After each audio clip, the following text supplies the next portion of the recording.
Student, I am Sunita Jha. हम कर रहे हैं क्लास 6 साइंस का चैप्टर 3 फाइबर टू फैब्रिक।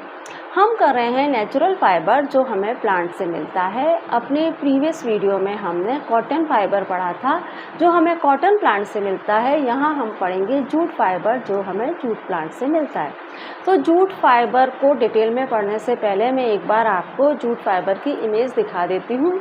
इससे क्या होगा, आप अच्छे से समझ पाएंगे कि जूट फाइबर कैसे बनता है और जूट प्लांट कैसा होता है। आप इस इमेज को देखिए। जूट प्लांट कुछ इस तरह का होता है। जूट प्लांट होते हैं ग्रीन कलर के लंबे लंबे स्टेम होते हैं। इसके जो कम से कम 6 और 10 फीट तक के होते हैं। 6 और 10 फीट के स्टम्प जब बन जाते हैं जूट प्लांट के, तब यह पूरी तरह से मैच्योर हो गया होता है। इसमें अब येलो कलर के फ्लावर आने स्टार्ट हो जाएंगे। और अब जब इसमें येलो कलर के फ्लावर आने स्टार्ट हो गए हैं तो हम इसको लोअर पार्ट से कट कर लेंगे और इसके बंडल बना लेंगे। क्योंकि जो इसका स्टेम आप देख रहे हैं जो कि 6 और 10 फीट तक का है, इसी में है फाइबर। जूट फाइबर इस स्टेम के अंदर है। इसका जो जूट प्लांट आप देख रहे हो, इसका जो लंबे लंबे स्टेम्स हैं उसके अंदर ही है जूट फाइबर। ठीक है, जिनमें किसी भी तरह की कोई ब्रांच नहीं निकल रही है। अपर पार्ट में लीव्स हैं और येलो कलर के फ्लावर हैं। अब हम क्या करेंगे, जूट प्लांट को पहले अच्छे से समझ लेते हैं, फिर हम जूट फाइबर को भी समझेंगे कि कैसे जूट फाइबर हमें मिलता है।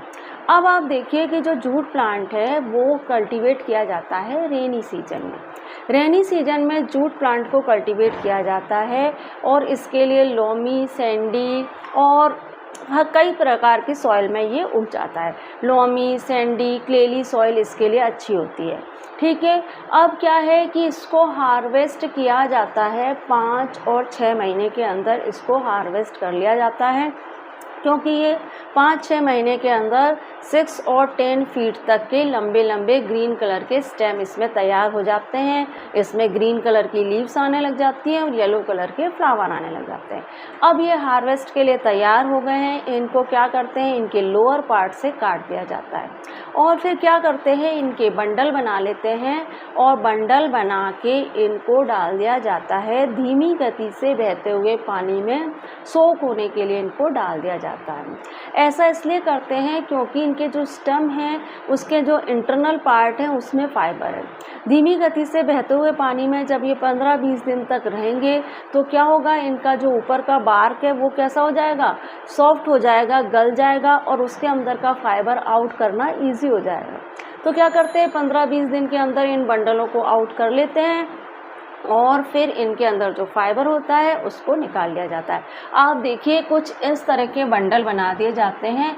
आपने क्या करा, जूट प्लांट का जो क्या हुआ, हार्वेस्ट होने के बाद हार्वेस्ट कर लिया उसको और फिर उसके बंडल बना लिए और बंडल बना के उसको बहते हुए पानी में डाल दिया। अब ये 10-15 दिन के लिए इस बहते हुए पानी में रहेंगे।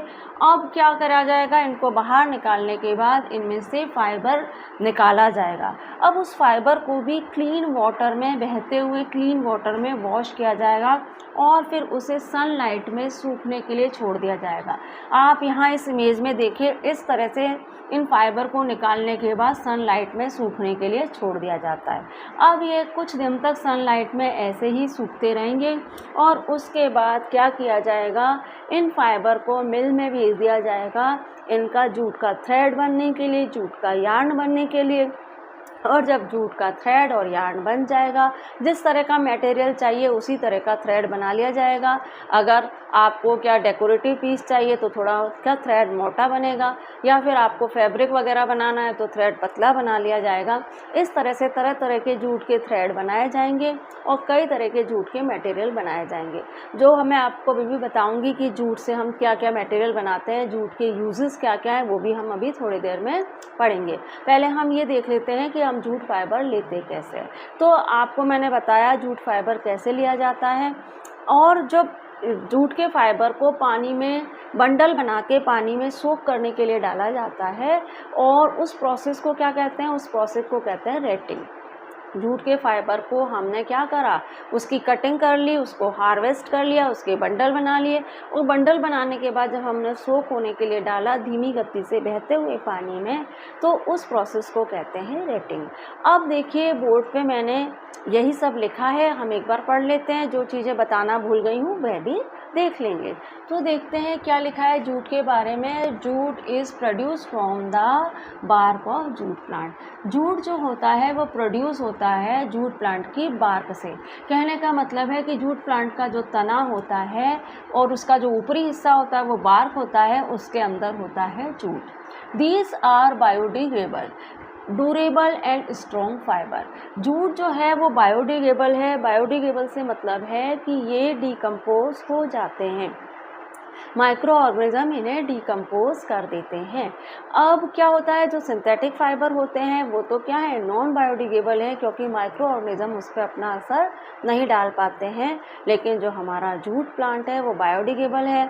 अब जूट प्लांट से जो मटेरियल बनाएंगे तो उससे कुछ वेस्ट भी तो बचेगा, तो वो वेस्ट जो है वो बायोडिग्रेडेबल हो जाता है। तो ये एनवायरमेंट फ्रेंडली है। जूट प्लांट पूरी तरह से एनवायरमेंट फ्रेंडली होते हैं, क्योंकि इसका वेस्ट क्या होता है, बायोडिग्रेडेबल होता है। अब आप देखिए आगे क्या लिखा है, the jute plant grows 6 to 10 feet in height and has no branches. जो जूट प्लांट जब ग्रो होता है तो उसकी हाइट कितनी होती है, 6 से 10 फीट तक होती है, और उसमें किसी भी तरह की कोई ब्रांचेस नहीं होती है, ठीक है ना। The stem of jute plant has a thick bark, है ना। जो स्टम होता है जूट प्लांट का, उसकी जो बार्क होती है वो काफ़ी थिक होती है। That has fibre inside it, और उस बार्क के अंदर ही फाइबर मौजूद होता है। Jute grow well in region where it rains a lot. Jute कहाँ पे ग्रो होता है अच्छे तरह से, जहाँ पे बहुत अच्छी बारिश होती है वहाँ जूट बढ़िया से होता है।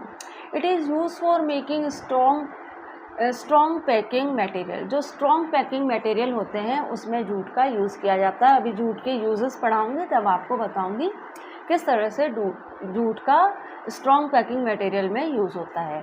Jute is mainly grow in West Bengal, Bihar, Assam and Bangladesh.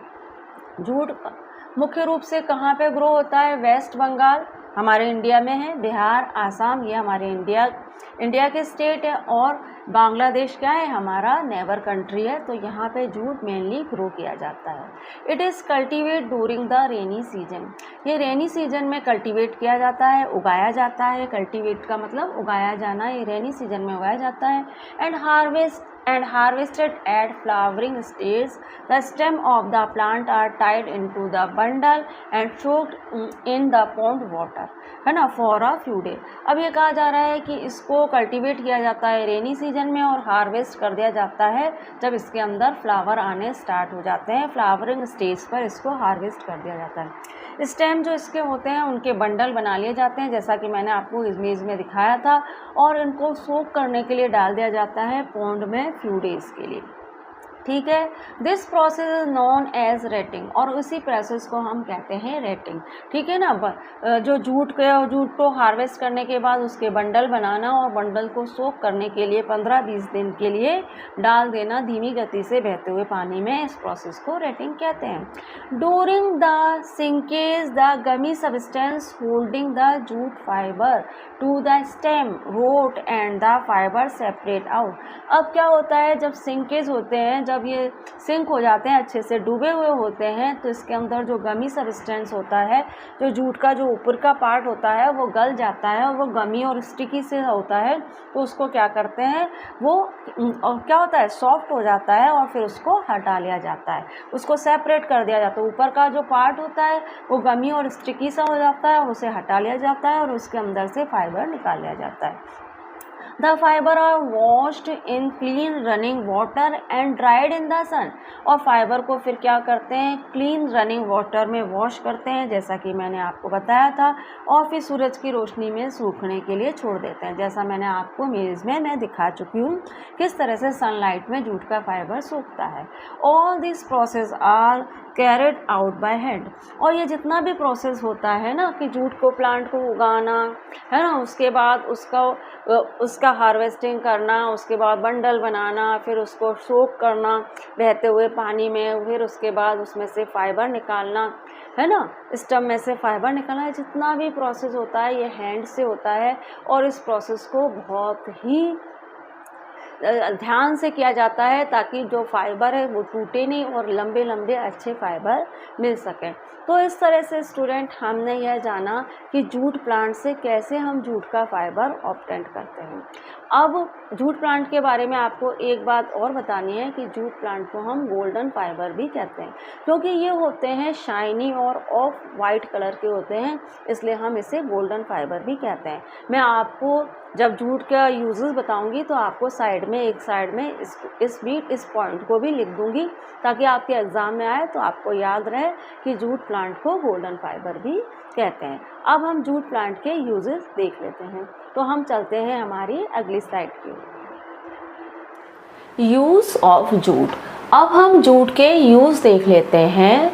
तो देखिए सबसे पहले लिखा है to make cloth mainly for wrapping bales of raw cotton.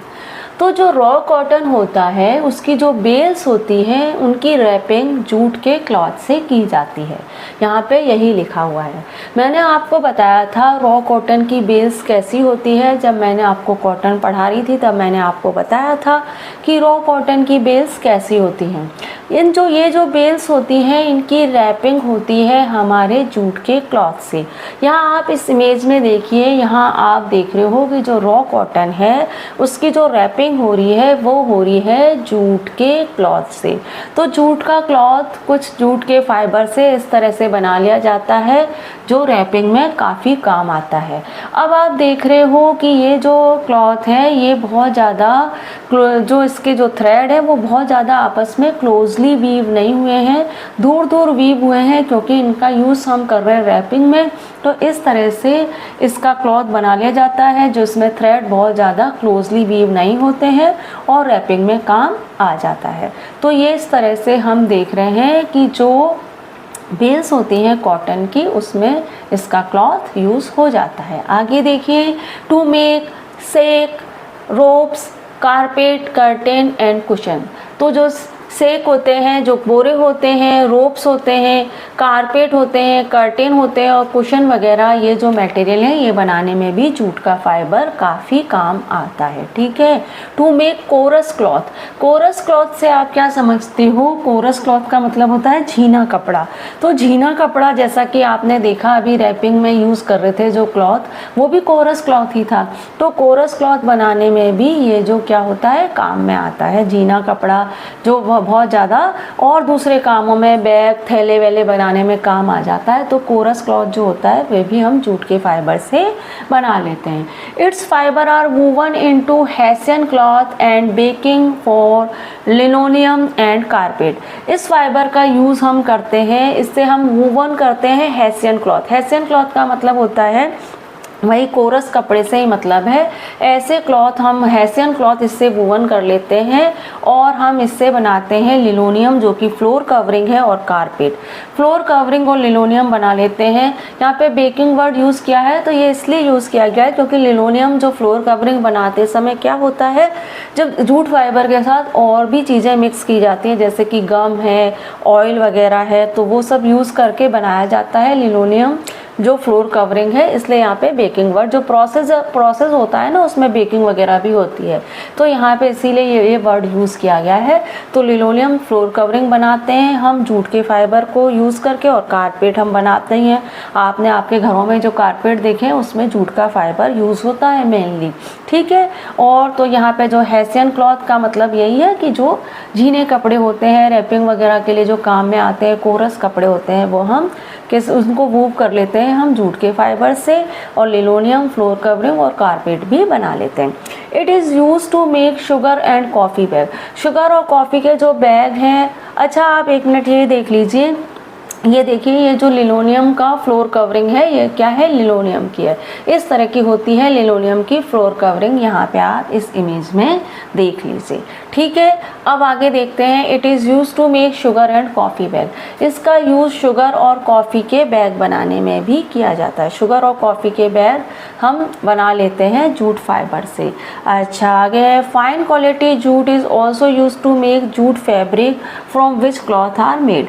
अब फाइन क्वालिटी का जो जूट होता है उससे हम जूट के फैब्रिक भी बना लेते हैं और उस फैब्रिक से हम बना लेते हैं जूट के क्लॉथ। यहाँ इस इमेज में देखिए, इस इमेज में जो क्लॉथ्स देख रहे हैं ना आप, सुंदर सुंदर, ये सब बने हैं फाइन क्वालिटी के जूट से। तो इस तरह से फाइन क्वालिटी के जूट से हम क्लॉथ भी बना लेते हैं जो काफ़ी हमारे लिए कंफर्ट रहते हैं। ऑल सीज़न में कंफर्ट रहते हैं, समर और एनी सीज़न में तो होते ही हैं, बाकी सीज़न में भी ये काफ़ी अच्छे रहते हैं। अब आप देखिए कि यहाँ पे मैंने साइंस बिट में कुछ लिखा है, तो क्या लिखा है, jute is only next to cotton in importance commercially, it is also called golden fibre. जो जूट है उसकी क्या है, कॉटन के बाद इम्पॉर्टेंस है कॉमर्शियली। कॉमर्शियली कॉटन की काफ़ी इम्पॉर्टेंस है ना, क्योंकि उससे व्यापार वगैरह में वो काफ़ी हेल्पफुल रहता है। तो कॉटन की तो कॉमर्शियली इम्पॉर्टेंस है ही, जूट की भी उसके बाद जूट की इम्पॉर्टेंस है। जूट भी काफ़ी कॉमर्शियली इम्पॉर्टेंस रखता है क्योंकि जूट के फाइबर से काफ़ी तरह के आइटम बनाए जा सकते हैं, इसीलिए हम इसको गोल्डन फाइबर कहते हैं। गोल्डन फाइबर इसलिए कहते हैं क्योंकि ये थोड़ा ऑफ वाइट कलर का होता है इसका फाइबर और थोड़ा शाइनी भी होता है, इसलिए हम इसे गोल्डन फाइबर के नाम से भी जानते हैं। अब आप यहाँ इस इमेज में देखिए, इस इमेज में मैंने जूट से बनने वाले जितने भी तरह के आइटम होते हैं जो जूट से बन सकते हैं उन सबको इस इमेज में मैंने रखा है। जैसे कि देखिए जूट के शेक बने हुए हैं, शैक बने हुए हैं जूट के, और क्या है, डेकोरेटिव पीस वगैरह बने हुए हैं जूट के। इस तरह से जूट से हम कई तरह के बैग, डेकोरेटिव पीस, शेक, बोरे वगैरह, ये सब चीज़ें हम इससे बना पाते हैं। तो इस तरह से जूट जो है वो हमारे लिए काफ़ी इम्पॉर्टेंट फाइबर है कॉटन के बाद। अब हमने जूट तो पढ़ लिया, अब मैं आपको पढ़ाऊँगी कोयर, जो कि हमें किससे मिलता है, तो कोयर मिलता है हमें कोकोनट प्लांट से। तो वो हम अगले वीडियो में पढ़ेंगे। तो मिलते हैं हम हमारे अगले वीडियो में। Thank you for watching student.